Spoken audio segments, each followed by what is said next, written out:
que lo que podemos tomar de toda esta experiencia histórica de los guetos y los genocidios es rescatar los valores de la libertad, de la igualdad, todos aquellos que están contenidos en nuestra Constitución y en nuestras leyes, y todo ese sentido humanista profundo que nos deja como enseñanza.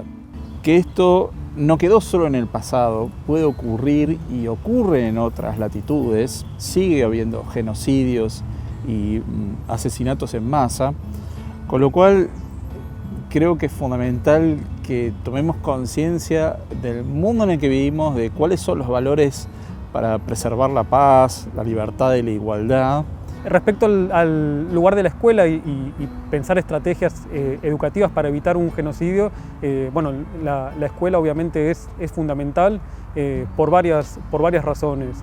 Y ahí es donde de alguna forma también nos podemos preguntar por las lecciones de los genocidios, en el sentido de qué es lo que podemos aprender históricamente de estos casos, al pensar cómo tuvieron lugar, por qué se desarrollaron, por qué el mundo observó y no hizo nada, y diferentes cuestiones. Es ahí donde podemos pensar nuestras prácticas cotidianas quizás, y es donde la escuela tiene ahí un lugar fundamental. Todo genocidio comienza con la construcción del otro, y ese otro que obviamente se vuelve negativo y a la larga es el grupo a ser exterminado.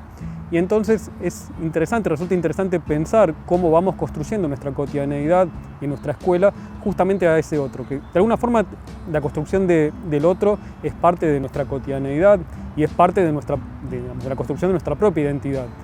Pero ahí está la diferencia, qué sucede cuando ese otro se vuelve en un otro negativo.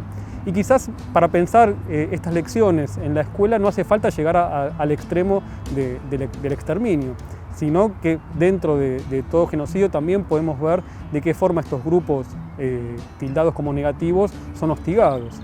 Y estos problemas también se ven en las escuelas cotidianamente.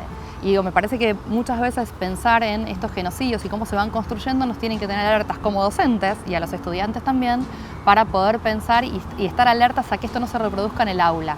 Nadie considera que en un aula se puede reproducir un genocidio, pero sí estas cuestiones de separar, de considerar a un otro negativo por algunas de las características, porque habla otro idioma, porque tiene ciertos rasgos físicos, porque ciertos rasgos físicos implican ciertas cosas. Entonces luchar contra esto en el aula, y más que luchar, es construir otra idea en el aula, puede ser fundamental, y esto que decía al principio, no estacionarse en el nunca más, sino hacer un nunca más activo de cada una de estas cuestiones.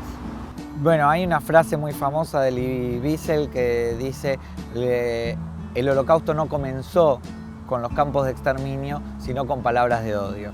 Ante esa frase podemos ver qué puede ser el mundo educativo, qué puede ser la escuela para prevenir situaciones de hostigamiento ante determinadas poblaciones, por ejemplo. Esa frase de Elie Wiesel lo que nos hace reflexionar es que hay un camino al genocidio, que se empieza a construir con palabras de odio y que, como dice también el mismo autor, se pavimenta con diferencia. Es decir, el odio son las piedras del camino y el pavimento es la indiferencia. ¿Cómo podemos bajar esto a alumnos de las escuelas? ¿Cómo podemos trabajar? Bueno, sabiendo que toda discriminación, todo acto de odio, todo señalamiento ante el diferente, ante una población determinada, es una piedrita más que puede contribuir a un camino hacia el genocidio.